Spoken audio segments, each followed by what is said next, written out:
In the bustling streets of Accra, where the salty breeze from the Atlantic Ocean meets the lively chatter of market traders, two young hearts found each other one sunny afternoon at a busy trotro station near Kwame Nkrumah Circle. Kojo, a handsome young man with a warm smile and kind eyes, worked as a small business owner selling phone accessories in the city. He had moved from Kumasi years earlier, chasing dreams of a better life. Akosua, a beautiful young woman with a glowing skin and a gentle spirit, was a teacher in a nearby basic school.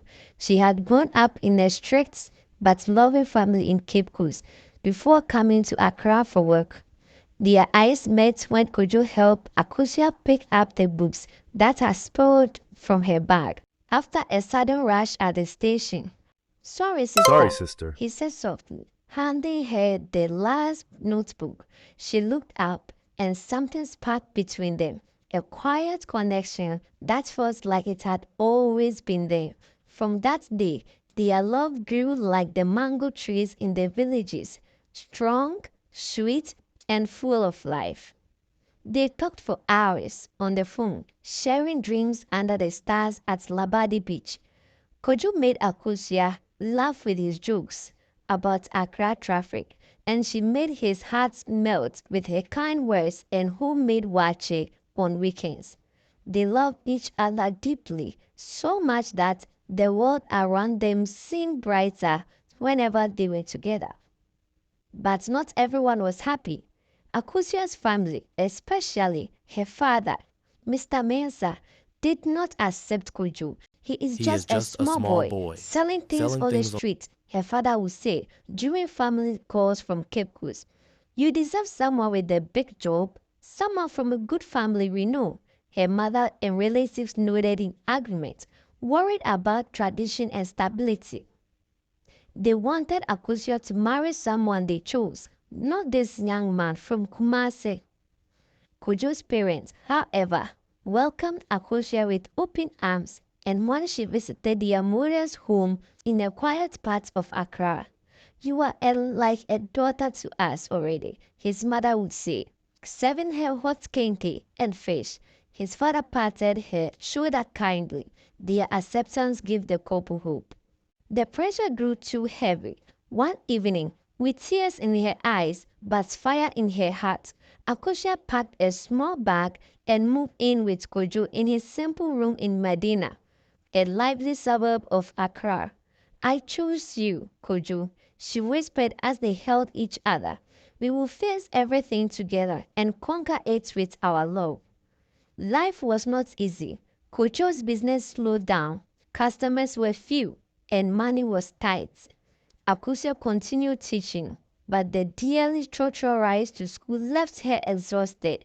Yet every evening when she returned home, Kojo would have dinner ready, simple jollof rice or banku with soup he had cooked himself. He would massage her tired feet and say, "Rest, my love. You carry enough during the day." Akosua's heart would swell with warmth. She felt truly cherished. Then came the news that filled with joy and fear. Akosua was pregnant. They celebrated quietly in their small room, dreaming of a little one who would bring even more light to their lives. But as the months passed, things became harder. Business stayed slow. Worries about the future kept them awake at night. Akosua's pregnancy was difficult, and she grew more tired each day. One night, in their home in Medina, Akosua went into labor. Pain gripped her as Kojo rushed her to the hospital in Kolebu. She lay there, sweating and praying softly. "God, please, let everything be successful. Let our baby come healthy." God knows what is best, even when it breaks our hearts. Akosua gave birth, but the baby, a beautiful little one they had already named in their hearts, had passed away inside her womb. It was a stillborn. The doctor did not need to operate. Nature had taken its course. Akosua survived, but the loss cut deep into both their souls. Kojo sat by her hospital bed in Kolebu, holding her hand tightly, tears streaming down his handsome face. "Oh God," he prayed silently, his voice breaking inside. "The girl's parents don't like me. Please, don't let this woman die on me too. Even if you take our child, let my Akosua live. I cannot lose her." Akosua lived. They returned to their small home in Medina, heartbroken. The empty crib they had prepared now a painful reminder. Days turned into weeks of quiet grief.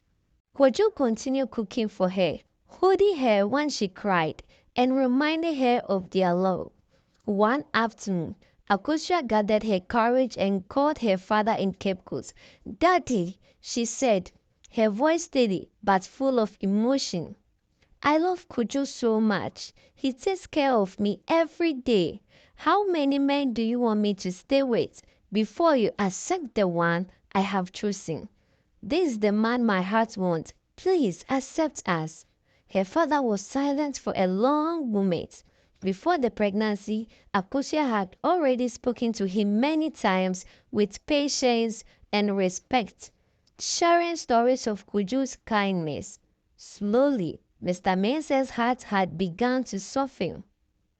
He had grown fond of the young man he once rejected. Now, after the pain they had endured, something shifted.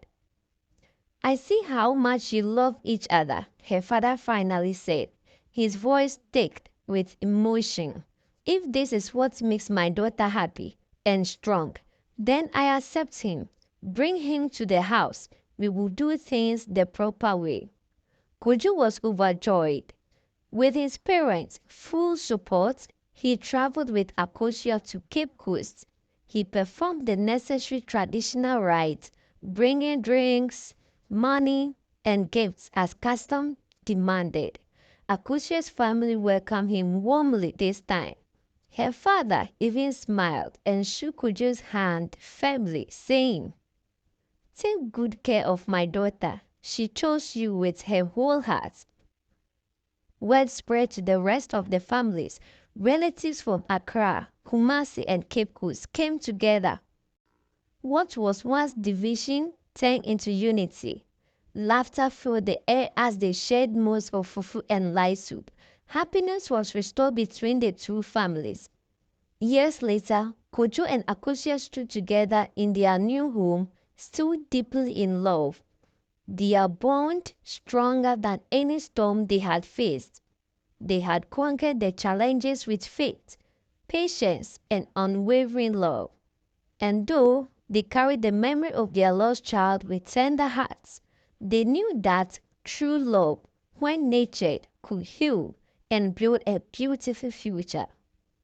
Their story became one whispered in Accra and beyond, a reminder that when two hearts beat as one, even the hardest family walls can crumble, and joy can return like the sunrise over the Ghanaian coast. What happens next in their journey? Only love and time will tell. But for now, they had each other, and that was enough to keep their hearts full.